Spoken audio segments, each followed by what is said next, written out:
interessante. E, obviamente, professor Paulo Henrique, aproveitando essa oportunidade, inclusive também por questões linguísticas, né? Vou fazer aqui um compartilhamento de tela, vou fazer aqui uma breve introdução, como apresentador do programa. A gente precisa entender que existe um estudioso muito competente, chamado Bakhtin, e esse é um estudioso que, de fato, tem uma compreensão muito interessante do ponto de vista do estudo das línguas, tá? Das línguas, sejam ela o hebraico, seja o grego, mas hoje a ênfase aqui é cultura judaica, importância dela para o estudo da língua hebraica. Então, Bakhtin diz sobre a linguagem como prática social, viu, pastor Paulo Henrique?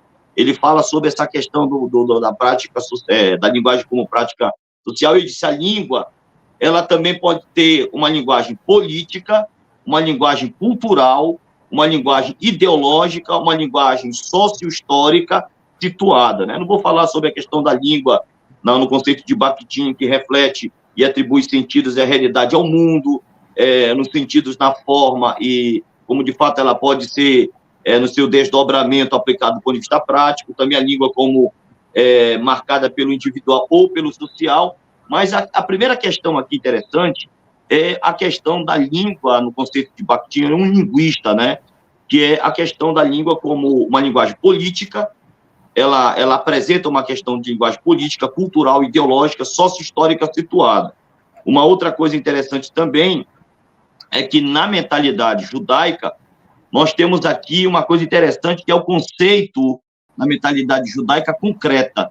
Nós temos o conceito judaico, pessoal, é um conceito um pouco diferente, né, do conceito grego.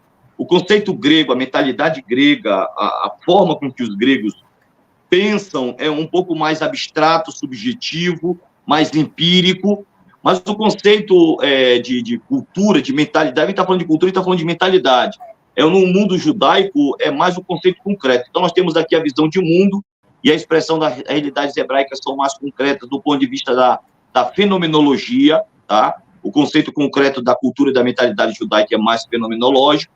Não vamos encontrar definições técnicas ou conceitos abstratos como no pensamento grego, mas sim expressões concretas e dinâmicas, descrições de experiência humana real. Isso implica no fato de que não há medidas precisamente definidas, mas utiliza-se de muitas imagens, metáforas e narrativas. Por isso, tudo que é expresso na língua hebraica tem uma riqueza sem igual através de uma diversidade de expressões. Então, isso aqui é um breve introito para que todos os nossos internautas venham ter consciência do que, de fato, vai ser abordado nessa questão aqui de cultura judaica para o estudo da mentalidade, para o estudo linguístico da língua hebraica. Então, quero deixar aqui à vontade agora os meus amigos, né, que são os convidados. Eu não quero falar muito, tá, pessoal? Não seria justo eu convidar os meus amigos professores e eu, como dono do canal, ficar falando. Eu quero deixar eles terem à vontade o tempo que quiserem para discorrer sobre o assunto. Né? Eu não sei quem quer começar aí, o professor Giovanni, o pastor Paulo Henrique, fique à vontade. Pastor Paulo Henrique, então, o professor pode Giovanni, começar. Pode ficar à vontade aí, tá? Professor Giovanni, pode começar, falar, eu dou as honras a ele, depois eu venho na sequência aí. Ok, tranquilo. Então, a respeito, apesar que eu não sou, vamos dizer assim, de pronto modo, um especialista formado em cultura judaica, vamos dizer, tendo o mesmo conhecimento que certamente muitos professores têm, mas eu entendo que todo o estudante de hebraico, todo hebraísta, ele deve se debruçar também a procurar entender, né, e estudar a cultura judaica, uma vez que ela está vinculada, no caso, né, a própria língua hebraica. E o que acontece? Eu quero iniciar aqui com as palavras de um hebraísta muito conhecido, que é o Bruce Walker, que ele diz, né, que todo o hebraísta, o estudante da língua hebraica, ele também tem que se voltar a conhecer de forma, ainda que não no seu todo, mas procurar sempre estar adentro do estudo voltado à cultura judaica. E entre essas palavras, partindo desse pressuposto, agora, também quero fazer uso aqui das palavras de um professor muito conhecido também, que é o especialista na área de cultura judaica, que é o professor Sandro Oliveira.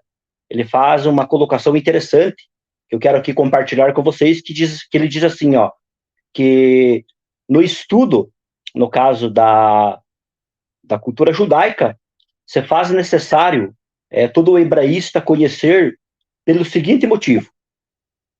Ele diz, porque ocorre dentro do estudo da cultura judaica o uso de várias formas de linguagens que são usadas na prática do dia a dia.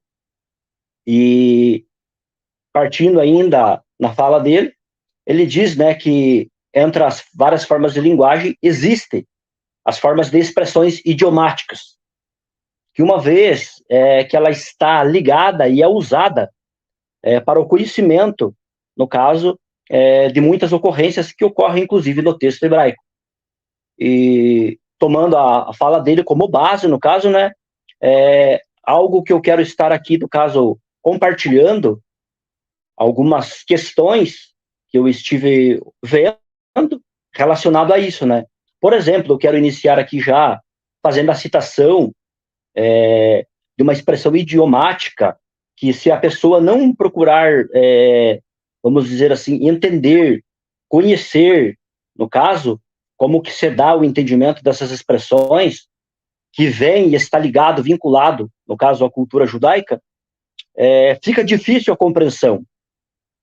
Por exemplo, em Gênesis capítulo 31 e o versículo 35, ocorre a expressão Derer Nashim, que numa tradução literal significa caminho das mulheres.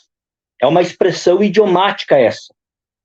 E só se pode entender, no caso, esses tipos de expressões idiomáticas, uma vez que a pessoa procura ter um certo conhecimento deste uso comum dentro da cultura judaica. Numa tradução literal, como eu falei, essa expressão Derer Nashim, que ocorre em Gênesis 31, 35, que significa caminho das mulheres, o seu significado quer dizer menstruação. Então, nós podemos perceber como é importante nos debruçarmos ao conhecimento, ainda que muitas vezes de forma autodidata, mas conhecermos essas questões, muitas vezes minuciosas, que estão relacionadas e envoltas como uma particularidade da cultura judaica. Eu estarei, com o passar, no caso, aí, das ocasiões, no caso, trazendo aqui mais algumas considerações relativo a esse assunto. Deixo a palavra aí agora para o professor PH.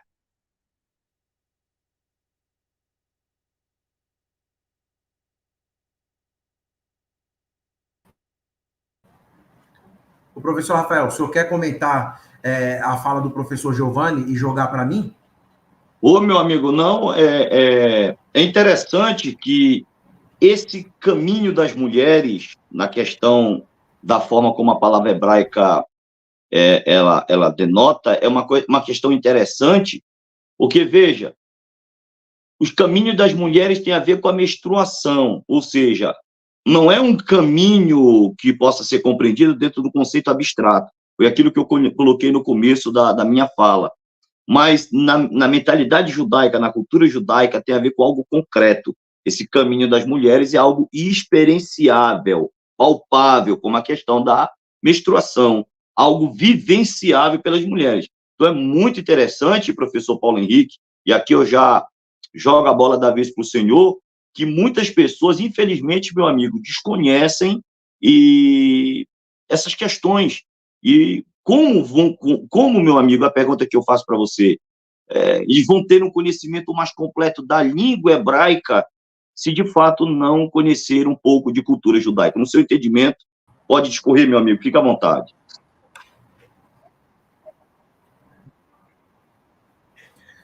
Então, pessoal, eu acho que, falando em âmbitos de Brasil, eu fui um dos primeiros a ser um grande propagador da cultura judaica aqui no Brasil, e, claro, falando a nível São Paulo, né? O professor Matheus Rangel, não sei se ele vai chegar por aqui, mas quando o Matheus me conheceu, ele... a galera me conheceu nos debates. Acho que todo mundo aqui deve ter começado no... Pastor Antônio, Deus abençoe, querido. Deve ter começado em debate de WhatsApp também, que gostava na época. Eu parei com isso desde 2015, que eu tirei o pé do acelerador, falei assim, não dá mais para mim, estou ficando velho, não tenho mais ânimo para essas questões. E desde então, desde o ano de 2012, quando eu me formei, com mestrado em cultura judaica, que eu venho propagando isso aqui no Brasil. Então, num discurso, era muito raro você ver, por exemplo, alguém trabalhar a ideia da cultura, porque nós passamos, não só hoje, mas de 10 anos para cá, eu acho louvável que professores como nós, professor Giovanni, professor Rafael e outros professores que se dispuseram a estudar as línguas de origem da Bíblia Sagrada, o grego, o hebraico, o aramaico, o assírio, o latim, o ugarite, todas elas, o caldaico, enfim, toda a língua que estrutura o Primeiro e o Segundo Testamento, a Bíblia como um todo, para trazer para a sala de aula, para a internet hoje, para os grupos, um maior conhecimento. E eu acho isso fantástico. Porém, quando se fala de cultura, e nesse período, trazendo um conhecimento um pouco mais cultural na leitura de um texto, como nós vamos fazer hoje, como os senhores acabaram de abordar, isso é de suma importância. Eu queria destacar, por exemplo, isso que o pastor Rafael perguntou, trabalhando a ideia do que é cultura, porque essa introdução que o senhor fez, ela é de fundamental importância. Eu acabo definindo a cultura como conjunto de conhecimento adquirido por uma sociedade ou por indivíduos durante o seu processo evolutivo. Então, a criança precisa, ou o indivíduo precisa ser gerado, ele precisa nascer, ele precisa crescer e ele precisa se desenvolver. E a partir daí, então, nós vamos pontuar quais são os elementos que compõem algo que nós vamos chamar de cultura. E aqui eu pego o calcanhar de Aquiles de muitos hebraístas e de muitos que se dizem linguistas. E isso está intrinsecamente ligado dentro da nossa sociedade como acadêmicos em evolução ou não.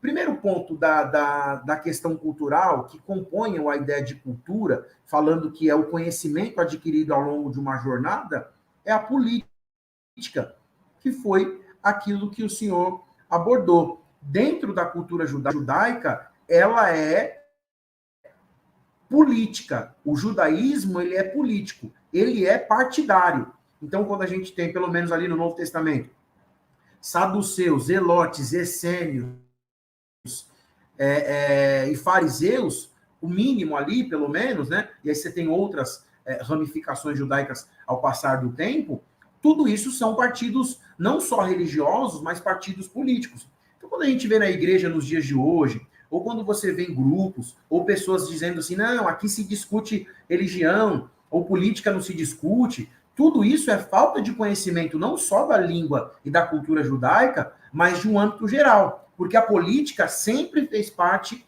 de uma questão cultural. Um segundo ponto é a língua.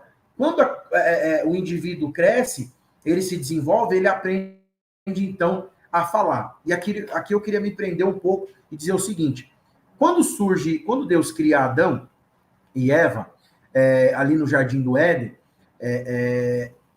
Adão não sabia escrever, por exemplo, mas Adão sabia falar.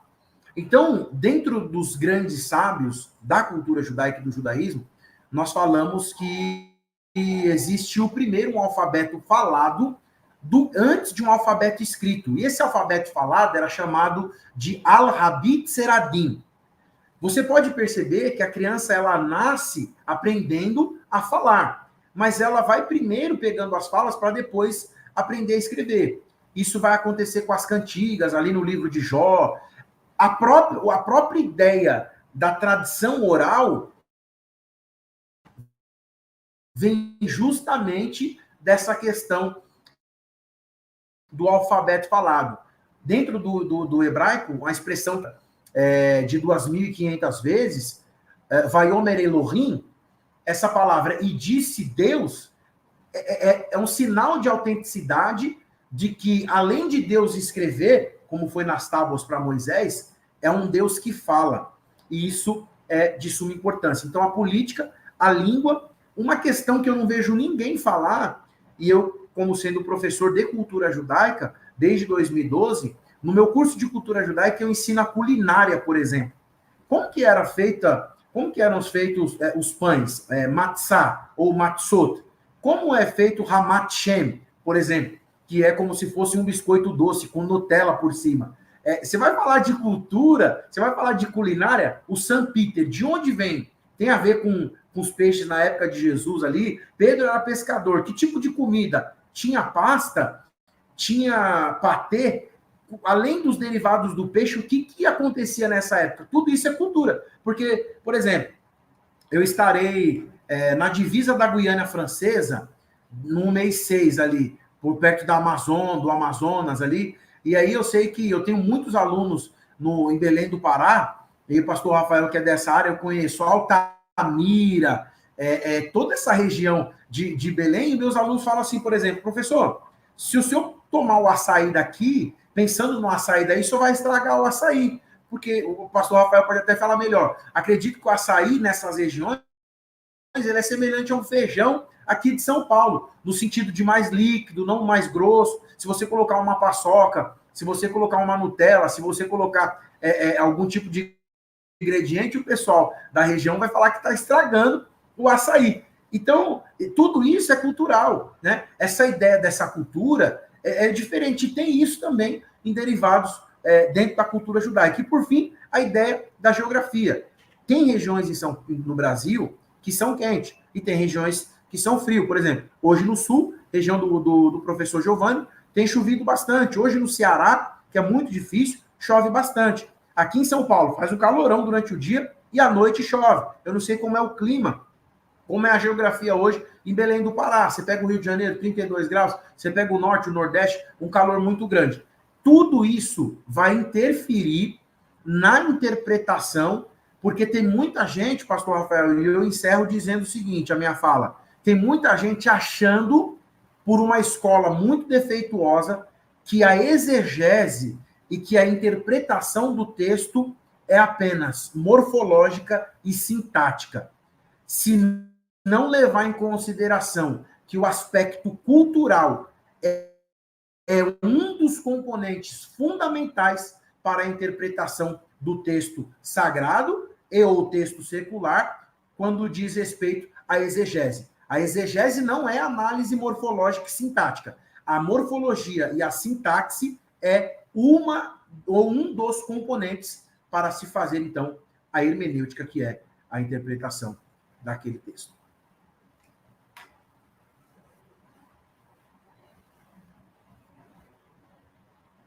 É muito interessante essa exposição do pastor Paulo Henrique, porque, veja bem, você toma um açaí aí em Santa Catarina, na terra do professor Giovanni, na terra de São Paulo, na terra do pastor Paulo Henrique, é um suco, né? É como se fosse um suco, é algo misturado com açúcar mesmo. Só que aqui no Pará, não. É o caroço do açaí, batido dentro de uma máquina, às vezes batido em mão, né? Ou prensado em mãos ou numa máquina, e o suco que sai, né? O caldo, ele é grosso, e não se toma ele com açúcar. Não tem açúcar, ele é puro. Ele é meio amargo, para quem está acostumado a tomar suco de açaí, picolé de açaí, alguma coisa assim, um shake de açaí, é muito diferente do açaí, que ele não tem açúcar. Como é que a gente faz para realçar o sabor? Um camarãozinho salgado com ele, olha aí como é interessante. Já não dá para tomar um suco de açaí com camarão salgado, com peixe frito salgado, como a gente come. Então, as misturas dele aqui no Pará, na minha terra, é um pouco misturado. A minha esposa e os meus filhos tomam ele com açúcar, né? Bota no prato e bota um açúcarzinho. Então, eu não, eu sou paraense puro sangue. Comigo ele é puro, concentrado. Mas isso é interessante saber, que regiões diferentes do mesmo país têm uma prática de alimentar do açaí diferente. no mesmo país, né? Então, a questão mais concentrada do Pará, a questão, perdão, cultural, de onde se originou, é muito mais forte. Agora, veja bem, a questão alimentar, né, judaica, ela é muito interessante. A pergunta que não quer calar: por que o pão judaico, às vezes, em festas do Pêssar, ele não pode ter fermento? Os internautas têm que pensar. Isso aqui eu estou jogando para você pensar. Por que você não pode comer, na cultura judaica, a carne misturada com sangue? Por quê? Né? Por quê? Qual o valor do sangue na cultura judaica, né? O sangue tem a ver com vida, e é uma questão fenomenológica, porque enquanto há vida no seu corpo, há sangue, ou seja, enquanto há vida em você, há vida. Então, é uma coisa misturada, né? A cultura judaica tem essas questões. A palavra hagar, né, no hebraico, significa meditar. O que é meditar no pensamento grego? Meditar é chegar a elevadíssimos níveis de compreensão intelectual, de pensamento, subjetividade, pericidade e tal. Mas o que é hagar na cultura judaica? É gemer, é falar, entendeu? Esse meditar é uma oração, como os judeus fazem, né? Uma oração com movimento, né? É uma oração com movimento. Eles, hagar no hebraico, é o meditar com murmúrios. Então, é muito interessante essa questão da cultura judaica, que muitos falam de língua hebraica, mas não sabem nada de cultura judaica. Não sabe que, inclusive, para a gente é mais interessante, né, professor Paulo Henrique, que trabalha com hebraico e grego, a gente acaba, de uma certa forma, tendo a noção do todo.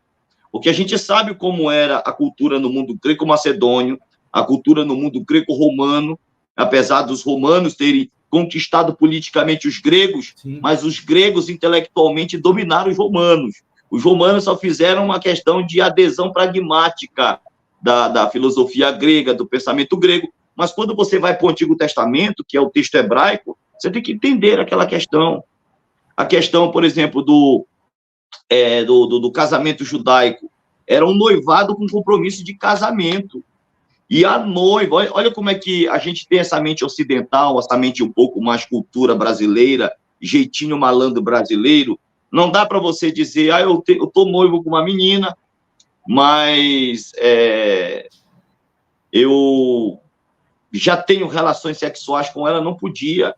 A relação ela só poderia ser feita depois que, na verdade, o macho, o cônjuge, noivo, pudesse pagar o dote. Então, era uma série de coisas, e essa menina já estava comprometida, como se fosse casada. Caso ela cometesse um adultério num estado de noivado, ela era apedrejada por adultério.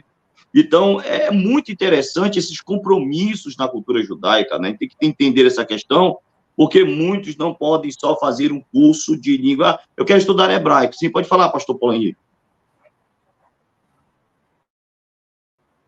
Se eu quer falar alguma coisa, pode ficar à vontade. Inclusive, desculpa até cortar o senhor, só para aproveitar o ensejo da questão do casamento. Certo. Ali no caso do casamento de Maria com José, a mãe de Jesus e o pai de Jesus, tem essa questão do casamento. Como era feito o casamento na cultura judaica, da ideia dos noivos, né? Essa é uma questão importante que o senhor citou aí. Primeiro, o noivo era feito um acordo e era assinado esse contrato, uma espécie de dote, tendo uma garantia de que a noiva só sairia da casa dos pais tendo uma estrutura para recebê-la. Por exemplo, o pai da noiva, a família da noiva, não deixaria a noiva sair de casa para morar na rua, por exemplo. Então, por exemplo, essa questão do aluguel, naquela época lá, era muito séria. Se não tivesse condições de manter aquele casamento, a noiva não sairia de casa. E é importante o seguinte, o Novo Testamento com muita cultura judaica, e não é para menos porque Jesus e os discípulos eram judeus. Só que assim, em contrapartida, quando nós temos no Primeiro Testamento 4, 5 tipos de cultura helênica, ela vai surgir ainda mais de forma nas entrelinhas, mas você tem o egípcio, você tem o caldaico, você tem o hebraico, você tem vários tipos de culturas no Primeiro Testamento, e no Novo Testamento você tem o grego, você tem o hebraico, você tem o romano, são várias culturas. Quando a gente fala assim, ó, o grego e o hebraico é o mínimo, mas a cultura, se você não se debruçar, e eu tenho visto cada vez mais os hebraístas e os professores de grego, de hebraico, longe de cultura, os caras estão se debruçando na letra, mas aí quando se depara com uma situação cultural, a exegese e a interpretação fica falhada, e lá na frente passa um acuso. Então, voltando nessa questão do casamento, José deu essa carta para a família de Maria, e ele só poderia visitar a noiva duas vezes ao ano. O que José faz? Ele vai, visita Maria da primeira vez, viaja para trabalhar, sendo ele um construtor, um marceneiro, um carpinteiro ali, que sabia mexer com a grande estrutura, não só com madeira, e ele volta depois de 6 meses para saber como é que a Maria estava, como estava a família, e dizer que a construção da casa estava tudo bem, e que as coisas estavam caminhando tudo certo para o casamento, ele vem dar uma satisfação. Nessa chegada, ele se depara com Maria grávida. Olha como é a ideia da cultura. Porque como que o cara vai estar com ela e não vai ver no 3º mês hoje? A sua esposa está grávida de 3 meses, você já consegue verificar.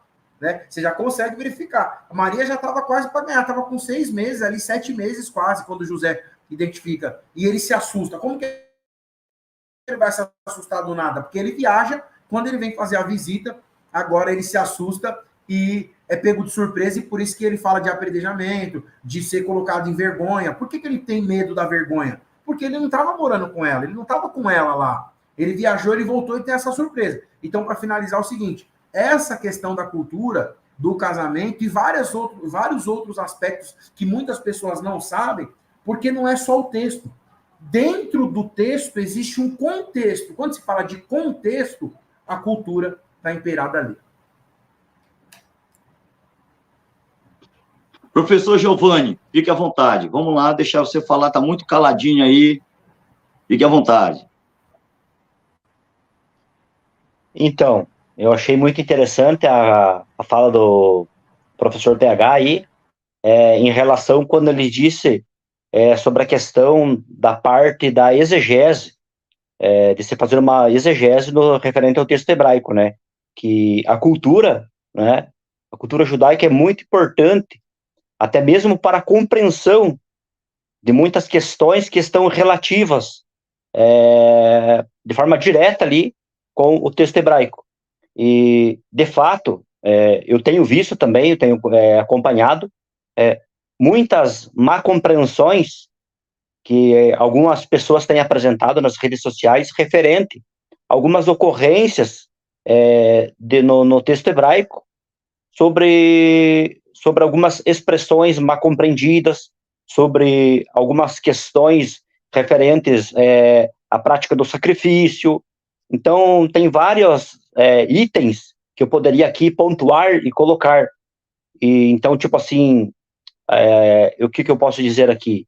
De fato, penso eu, entendo eu, que se nos debruçarmos somente na questão gramatical para fazer uma exegese, ela vai ficar uma exegese meio manca, de certa forma, porque uma vez que uma análise sintática do texto, ela não vai determinar o seu todo, né? Se faz necessário realmente a compreensão e o uso do conhecimento da cultura judaica, o contexto histórico, muitos fatores contribuem, certamente, né, sem sombras de dúvida, para uma boa exegese. Até agora, recente, eu vi um cidadão aí num determinado canal, ele fez uma leitura de um texto hebraico, não sei se ele é professor, ele ao menos de ser professor e perito na área, mas ele fez a leitura e até eu anotei, inclusive, que está no Salmo 132, 17, ali ocorre uma expressão também interessante, né, que é a expressão querem ler Davi, né, que traduzido ali também, literalmente ficou como chifres de Davi, Ele pegou esta parte deste texto e ele fez uma aplicação em um vídeo, dizendo, assim, de forma bem objetiva e direta, no caso, né? Antes de me concluir aqui, eu quero dizer que chifre, para nós, aqui no contexto ocidental, dá um entendimento de forma clara de outra coisa, o que envolve ali uma ideia, geralmente, de traição entre um casal. Ele pegou esse texto, fez um comentário em cima uma citação em cima deste texto, desta parte, e dizendo que Davi certamente foi traído por suas esposas várias vezes. Davi certamente era uma pessoa, dentro de uma fala mais objetiva e direta, no caso, né? Davi era um homem que foi traído por suas esposas, por isso que ocorreu ali essa expressão, no caso, no Salmo 132, 17, querem ler Davi, traduzido literalmente ali como chifres de Davi. Mas uma vez que, apesar que essa tradução literal lá consta em algumas traduções do inglês, mas sabemos que, de fato, é uma expressão idiomática, e esta expressão, dentro da compreensão dessa expressão idiomática, significa simplesmente força de Davi. Né? Há alguns ainda que entendem e relacionam com uma ideia de linhagem de Davi, né? Mas, de uma forma assim, mais objetiva, simplesmente, né, querem ler Davi, que traduzido ali, chifres de Davi, faz uma menção à força de Davi, que está relacionado, não é, a uma expressão idiomática. Então, essas questões pormenores, se elas não forem trabalhadas, analisadas, dentro de um conteúdo elaborado, dentro de uma exposição exegética, dentro de um bate-papo, muitas vezes elas podem acabar arrastando não somente a pessoa que está apresentando, mas também os seus ouvintes. E isso é uma coisa que me preocupa bastante, porque o que acontece? Muitas vezes, muitos hebraístas ou estudantes da língua hebraica, eles produzem um determinado assunto, eles produzem um conteúdo e eles fazem as suas exposições nas redes sociais, muitas vezes sem se preocupar com o público-alvo, até mesmo os seus inscritos, os seus ouvintes, os seus alunos, porque muitas vezes parece um tanto quanto de forma superficial, aonde tem se debruçado unicamente na parte da linguística, na parte morfológica, nessas questões. E muitas vezes isso não vai resolver e trazer ali uma resposta ao pé da altura para aquilo que, de fato, o texto está dizendo dentro do seu referido contexto. Muitas vezes essas questões só poderão ser resolvidas à luz do conhecimento que se tem da cultura judaica. Somente assim poderá se obter e ter uma resposta satisfatória e plausível, para que então você possa realmente ali trazer uma explicação coerente, sensata, fundamentada, né, dentro de uma boa exegese, com uma compreensão do todo, o que de fato ali o texto está mencionando. Então, eu acho muito importante, de fato, né, o estudo da cultura judaica, porque ele está vinculado direto, né, com a língua, no caso, né. Um outro exemplo que eu posso mencionar aqui, que é uma expressão interessante que ocorre, por exemplo, no texto de Levíticos 18, do 6 ao 19, ocorre a expressão ali, por algumas vezes, galot ervá. Essa expressão aí, galot ervá, era muito utilizado na época, dentro do contexto, segundo alguns especialistas mencionam, dentro da cultura judaica. E essa expressão significa, né, traduzido ali no caso como descobrir nudez. Porém, o seu significado significa ter relação sexual. Então, nós vemos, né, que dentro do contexto judaico, dentro da cultura judaica, era uma expressão, segundo assim mencionam alguns especialistas na área, dizem que era uma expressão comumente usada e, de fato, conhecimento deles, uma vez que eles utilizavam constantemente, diariamente. Mas, para se ter o conhecimento dessas questões aí, se nós não pararmos para analisar e tentar, muitas vezes, compreender ao pé da letra, vai soar estranho aos nossos ouvidos e para aqueles, muitas vezes, que nos ouvem.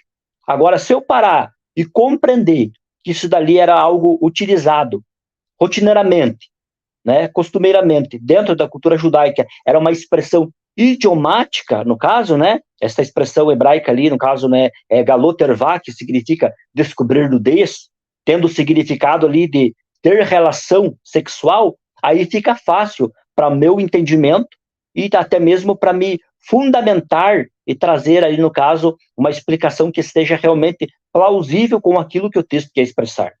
Então, é algo assim que eu vejo que se faz necessário se debruçarmos, estudarmos, compreendermos o que o texto está dizendo. Se pode ser resolvido somente pela linguística, ok, beleza, mas se não pode, se faz necessário, no caso, compararmos, estudarmos, conhecermos que ele está relacionado a algo mais peculiar dentro da cultura judaica, então se faz necessário nós partirmos para este outro âmbito e de forma minuciosa, exaustiva, estudar também e ver qual a ligação que tem, qual era o uso dentro do contexto da época, para que então possa se ali extrair algo que esteja realmente fundamentado naquilo que o texto quer dizer. Eu quero aqui até, inclusive, aproveitando aqui esta ocasião, deixar aqui, inclusive, até uma pergunta aqui, né? Os professores aí que são peritos na área de cultura judaica, eu queria fazer até deixar uma pergunta. Se houve um processo de evolução muito grande, desde a época ali do período do primeiro século até nos nossos dias atuais, se houve uma evolução mais ampla, mais extensiva, maior, em relação à cultura judaica, no caso, dentro do contexto do primeiro século, para o contexto atual, no momento agora, nos dias de hoje.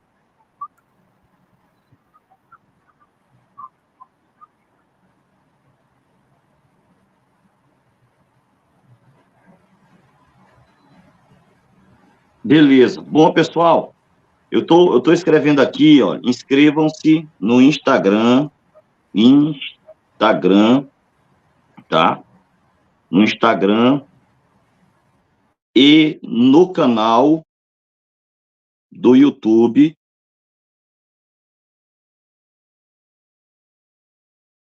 Tá aqui, eu vou colocar para vocês agora aqui, ó, tá? Vamos ver aqui se aparece aqui, escrevi aqui. Inscreva-se aí no Instagram, no YouTube, no canal do YouTube aí, né? Você tem o canal do professor Giovanni Aleph Tav, mas também inscreva-se no Instagram e no canal do YouTube do professor, @prpaulo.oliveira. É o canal do professor Paulo Henrique, beleza, pessoal? Vou repetir, eu escrevi aqui, bora ver se aqui não consegui colocar aqui, não sei o que meu computador está acontecendo, está travando aqui, mas eu ia colocar aqui na tela, @prpaulo.oliveira. Pessoal, inscreva-se no canal aí no Instagram e no canal do YouTube do pastor Paulo Henrique, tá? Vocês vão ver pérolas de conteúdo acadêmico, tanto no Instagram como no canal do YouTube do nosso amigo, nosso professor, né? Então, pessoal, coloca aí, é uma alegria vocês poderem entrar aqui, eu tentei colocar aqui, cadê? Sou inscrito no canal dos nobres convidados. Ó, o Fernando Wagner aqui, ó, já se inscreveu no canal do Aleph Tav, já no canal do @paulo.oliveira e PR. Então, a galera já está se inscrevendo aí maciçamente. Bom, pessoal, eu quero trazer uma demonstração para vocês que estão me assistindo no meu canal. E quando eu estou dando aula meus cursos mesmo de hebraico, a nível de especialização, pelo Instituto Bíblico IBGE, você sabe que sou diretor do Instituto Bíblico IBGE, é um instituto bíblico digital, de forma EAD, online comigo, mas é ao vivo comigo em sala de aula, e eu acabo provando a importância da cultura judaica, da mentalidade judaica, para o estudo da língua hebraica, porque só o estudo linguístico não basta, não basta. E eu vou provar isso agora, tá, pessoal? Eu quero que vocês me expliquem isso aqui, que eu vou compartilhar a tela agora com vocês. Me explica isso daqui do ponto de vista linguístico, tá? Cadê aqui? Me expliquem isso aqui do ponto de vista linguístico. Cadê aqui? Vou colocar aqui. Vou compartilhar a tela. e eu quero que aqueles que estão, às vezes, porque é o seguinte, professor Paulo Henrique, Giovanni, a galera, às vezes, eles não querem estudar com a gente, correto? Não querem pagar cursos para estudar com a gente a língua hebraica, a cultura judaica, mas, tá? No entanto, todavia, eles querem estudar de base do autodidatismo, tá? Beleza. Aí eu pergunto para você que quer estudar na base do autodidatismo, só pega aqui a gramática básica que eu tenho aqui, ó, e a gramática de Antônio Renato Gusso. Os caras começam a estudar com a gramática de Antônio Renato Gusso, que é a gramática hebraica mais feijão com arroz que tem, e aí eles estudam, começam a assistir alguns videozinhos de canal de YouTube, e aí já acham que sou hebraísta, beleza. Aí eu pergunto para você que está estudando hebraico de forma autodidata, sem pagar um curso aí do professor Giovanni, sem procurar o professor Paulo Henrique para fazer um curso aí que ele tem um mestrado em cultura judaica e língua hebraica, sem fazer um curso aí com o professor pastor Rafael Rocha, você não quer estudar com a gente. Beleza, querem fazer aí no 0800 de forma autodidata. Eu pergunto para vocês, o que tem a ver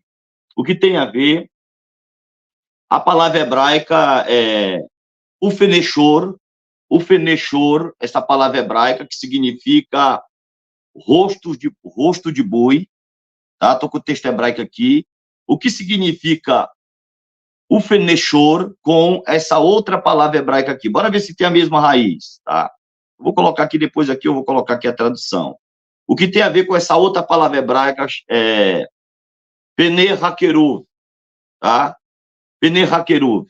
O que é que isso tem a ver? O fenechor com pene hakeruv. O que é que tem a ver do ponto de vista linguístico? Quais são as raízes do hebraico? Sabemos que o hebraico é uma língua que tem nas suas raízes uma forma triconsonantal, né? Uma raiz formada. Mas são palavras cognatas, elas têm a mesma raiz. A palavra ufenechor, ela é a mesma raiz da palavra pene hakeruv. Será que, de fato, é a mesma raiz? Não, pessoal. Não é nem cognata, nem de longe, não de longe. Agora eu vou colocar aqui na língua portuguesa para vocês entenderem a importância da cultura judaica para o estudo da língua hebraica.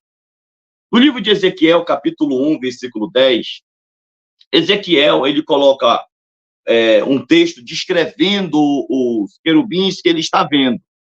E nessa descrição de Ezequiel 1:10 diz assim: e a semelhança de seu rosto era como o rosto de homem, e a mão dele, todos quatro, tinha rosto de leão, a mão esquerda, todos quatro, tinha rosto de boi, e também o rosto de águia, todos os quatro. Isso aqui na Almeida, revista e corrigida, tá? Na Almeida ARC. Então, rosto de boi. Só que é engraçado, professor Giovanni e professor Paulo Henrique, que depois que Ezequiel descreve em Ezequiel 1:10 os querubins como tendo rosto de leão, rosto de boi, rosto de águia e rosto de homem, que são 4 rostos para cada um dos 4 que ele estava vendo, ele vai descrever de forma diferente já em Ezequiel 10:14. Eu estou falando da mesma visão, ele está descrevendo os mesmos seres. Agora, Ezequiel 10:14, ele diz, cada um tinha 4 rostos. Ele está descrevendo os mesmos seres.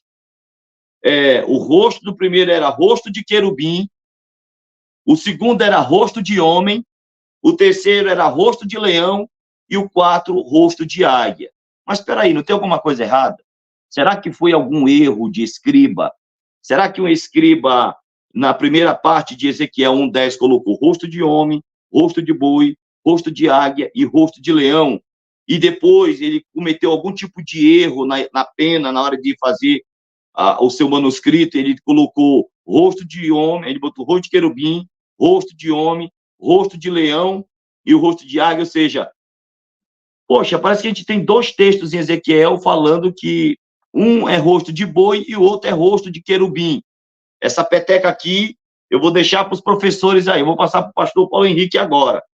E aí, pastor Paulo Henrique, Ezequiel 1:10 fala que é rosto de boi, e Ezequiel 10:14 fala que é rosto de querubim. Qual a relação de querubim e de boi na cultura judaica? Porque no hebraico, as palavras não são de raízes nem de longe, nem perto, nem de longe. Então, o que é que o senhor entende aí? Estou colocando aqui no Word, aqui, né, só para os nossos internautas perceberem E aí, o que é que o senhor acha aí? Eu vou passar essa peteca para ti.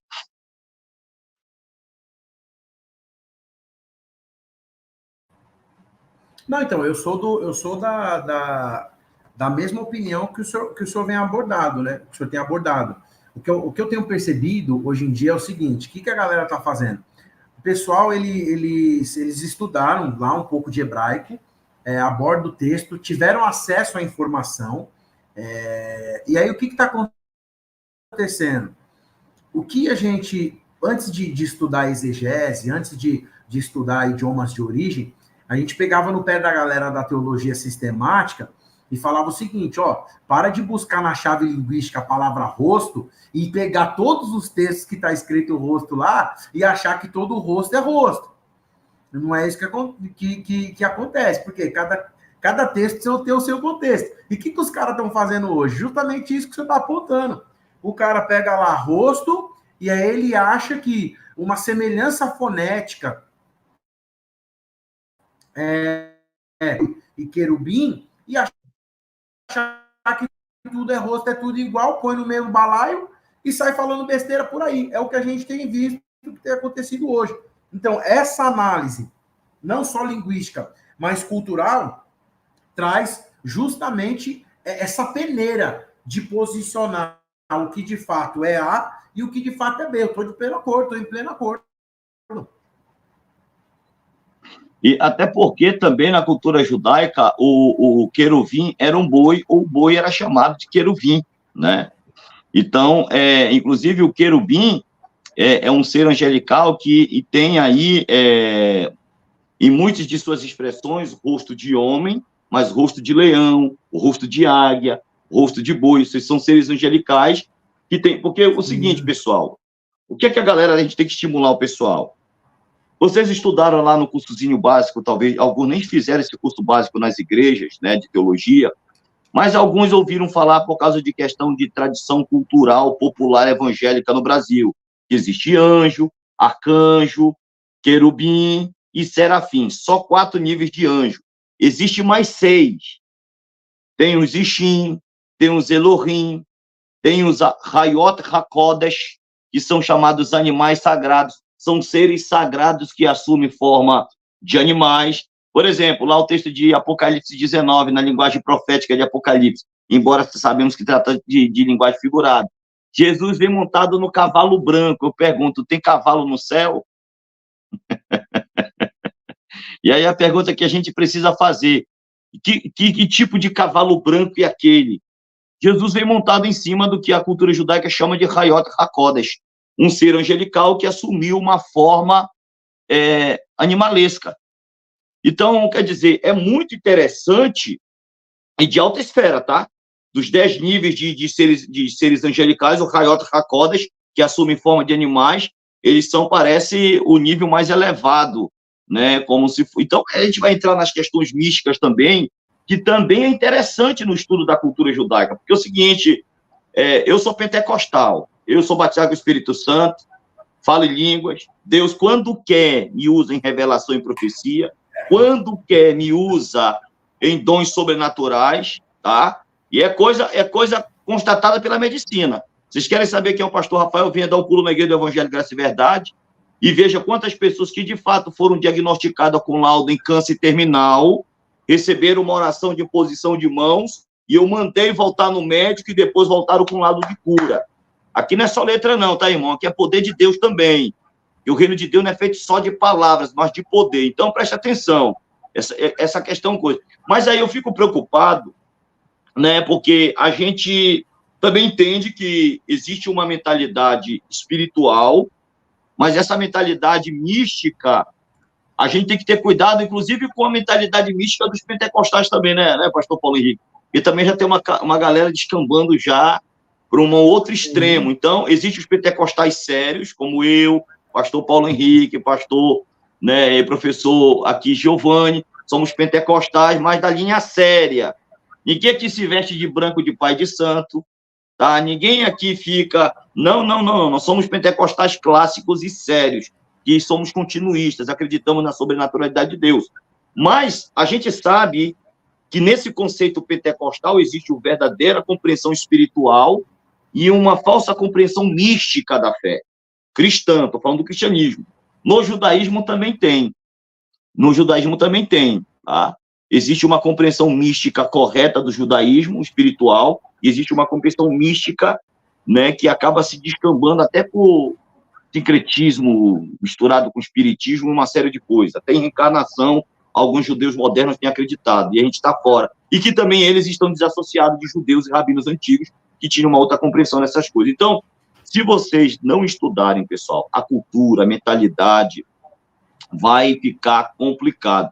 E aí, o que é que vocês acham aí, meus amigos? Eu passo a peteca para vocês aí, porque o negócio é sério, né parceiro?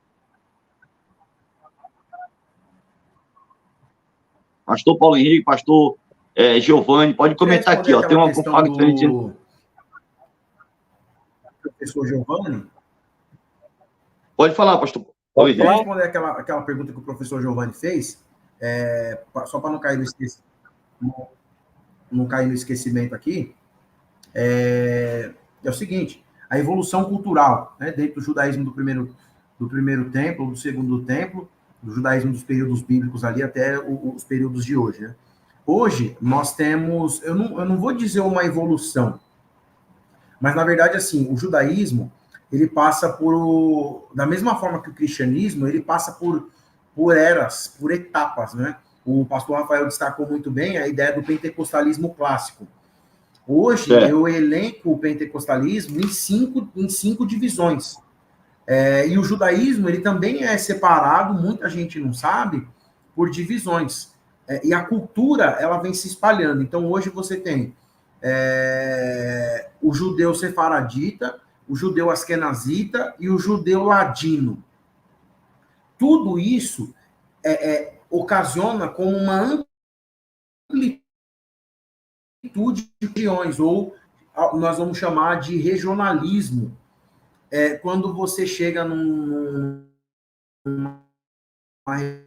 região e você muda um nome em adaptação àquela região, você adquire costumes daquela região, mesmo sendo um judeu ou uma judia.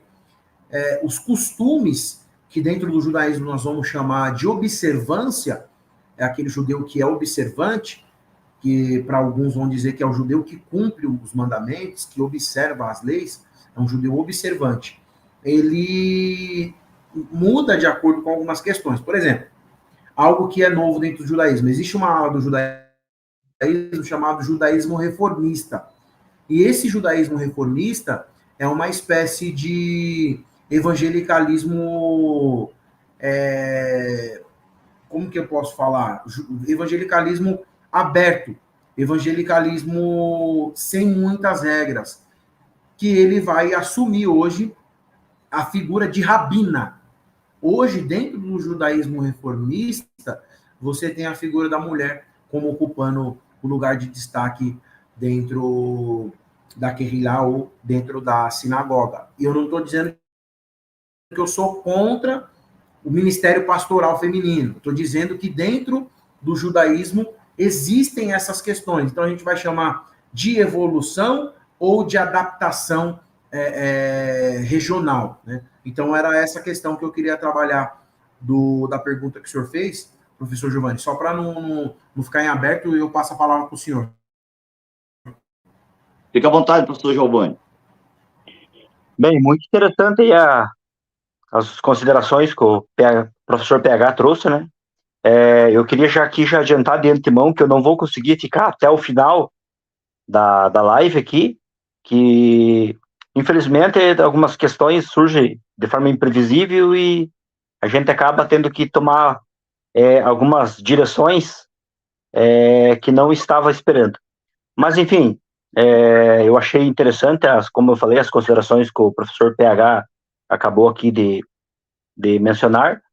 E uma coisa também que penso eu que deve ser muito bem observado sobre a questão do estudo da cultura judaica, de fato se faz necessário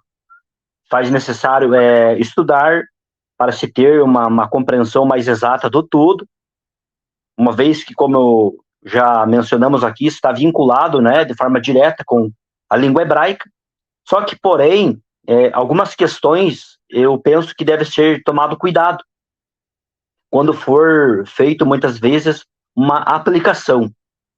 Por exemplo, ainda na fala do professor Rafael, ele estava há pouco, né, mencionando sobre as questões místicas, sobre as questões do nome de outros seres angelicais, né, que estão ali contidos, né, dentro do conhecimento da cultura judaica. Só que o que acontece? Muitas pessoas possam ser, não todas, eu não digo, né, mas mais na questão de muitas pessoas que estão iniciando, que muitas questões, quando se depararem como essa, deve muitas vezes cuidar no fazer, muitas vezes, a aplicação, e também muitas questões que ocorrem dentro da cultura judaica, não ver tudo de forma literal, e que aquilo de forma é algo real, uma vez que está contido ali dentro da cultura, dentro às vezes vinculado a algo como a tradição mesmo, porque o que eu digo, vou citar aqui um exemplo, existe ali aquela questão que os senhores sabem bem melhor do que eu, do Metraton ali, que é quase uma espécie de um robô, de um Transformers ali, que poderia se mencionar. Então, eu já vi algumas pessoas literalizando isso ali como um evento real, sabe? Pegando algumas questões assim e levando realmente ao pé da letra. Então, eu vejo a importância, como eu já mencionei, de se estudar a cultura judaica para a compreensão melhor da linguística, para se ter uma exegese mais melhor, para saber como se dava o dia a dia dentro do contexto israelita no Antigo Testamento, né? O conhecimento de muitas coisas, o uso da conversação, o uso da roupa, alimentação, como aqui já foi dado exemplos, já foi mencionado, né? Então, tudo isso, de fato, é algo que deve ser levado em conta, né? Mas deve de se tomar cuidado na aplicabilidade de certas questões, né? Para a gente não estar passando também alguma coisa aí, muitas vezes, que eles tinham uma certa observância, um certo conhecimento, enxergavam e viam de uma forma, e nós entendermos de outra forma, nós que eu digo no sentido genérico, mais abrangente, sabe? Pessoas que estão iniciando, por assim melhor se dizer, né?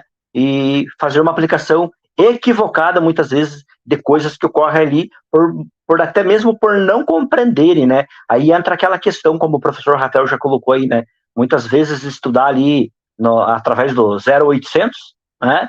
Fica uma coisa, às vezes, perigosa, porque uma vez que você não tem um mentor para te instruir, né? Para te dar uma direção correta, olha, isso realmente pode, isso não pode. Você faz necessário em tudo mesmo, né? Até mesmo no próprio estudo da língua hebraica. Você faz necessário você ter alguém ali te instruindo, um mentor, dizendo o que pode, o que não pode, o que é correto, o que dá, o que não dá, né? Para não extrapolar os limites do caso que ocorre, né? Em todo, não somente na linguística, mas também na cultura judaica e em outras questões. Eu quero aqui fazer ainda um comentário respectivo ainda sobre a questão, como é algo que eu tive vendo e estudando há um tempo atrás, que eu achei interessante, que eu já trouxe aqui a menção de algumas expressões, né, que era usado costumeiramente dentro da cultura judaica, que era usado corriqueiramente ali no caso, né, e uma expressão que ocorre também, que eu achei muito interessante, inclusive algumas bíblias trouxeram uma tradução ali literal, de uma expressão idiomática que ocorre em 1 Samuel, capítulo 25, do 22 ao 34, que é Mastim Bekir. Essa expressão Mastim Bekir, literalmente, algumas traduções bíblicas traduziram como mijadores de muro. Mijadores de muro, que numa forma do seu significado, simplesmente, né, tem ali o sentido de sexo masculino ou macho, né, faz menção esta expressão idiomática, e que, segundo comenta, eu vi um comentário interessante referente a este uso que era feito praticamente diariamente na cultura judaica, onde menciona John Walton. John Walton comenta, respectivamente, sobre esta expressão, né, mijadores de muro. E esta expressão ocorre não somente no livro de 1 Samuel, capítulo 25, do versículo 22 ao 34, mas também referente a outros textos bíblicos. Algumas traduções traduziram na forma que está. Outras já trouxeram o sentido do seu significado ali, no caso, né? O que realmente quer dizer. Algumas traduziram como sexo masculino ou simplesmente, no caso, como macho, né? Que é o significado correspondente, no caso, a esta expressão idiomática. Por que eu estou falando tanto de expressões idiomáticas? Alguém já, talvez aí, pode estar aí assistindo e observando. Porque nós temos muitos textos que, querendo ou não, de forma direta ou indireta, está ligado a estas questões. E muitas vezes, no estudo de um texto, dentro de um contexto, ou dentro de uma perícope ali, que está ali entre, talvez, 7, 8 versículos, possa ser que nós viemos a nos deparar ali com várias questões que estejam relacionadas a expressões idiomáticas e também a questões que estejam vinculadas a outras coisas, como alimentação, a prática de muitas coisas, no caso, referente à cultura judaica. E se nós não tivermos um conhecimento dessas questões, vai ser difícil nós trazer ali, no caso, né, uma explicação sadia, uma explicação exegética que o texto está passando, que o texto de fato quer mencionar, né? Então, por isso que eu estive, como eu já mencionei, estudando e vendo algumas expressões tempos atrás. O que me levou foi alguns textos bíblicos que eu me deparei, e daí fui averiguar, fui ver, fui tratar de forma minuciosa, e daí acabei me deparando com alguns comentários que estavam vinculados a esses textos de forma direta, né, referente a expressões que ocorria corriqueiramente dentro da cultura judaica, né, é usado praticamente. Então, se nós não tivermos esse conhecimento, fica difícil, de fato, entender essas expressões idiomáticas que ocorrem, né, dentro do texto, né, relacionado ao seu devido contexto. Uma outra expressão aqui que eu, já aproveitando o embalo aqui, eu quero mencionar, né, uma outra fala interessante que ocorre, 1 Samuel 24:3, por exemplo, ocorre ali a expressão Leraser et Haglive, que significa ali nada mais do que descobrir os pés dele, né? A tradução literal, descobrir os pés dele. Isso faz menção a fazer necessidades fisiológicas. Então, era algo que estava ali praticamente sendo usado, mencionado diariamente dentro, no caso, do contexto judaico. E este termo também, ele é um termo recorrente, que ocorre em vários textos, no caso, né, do Tanar.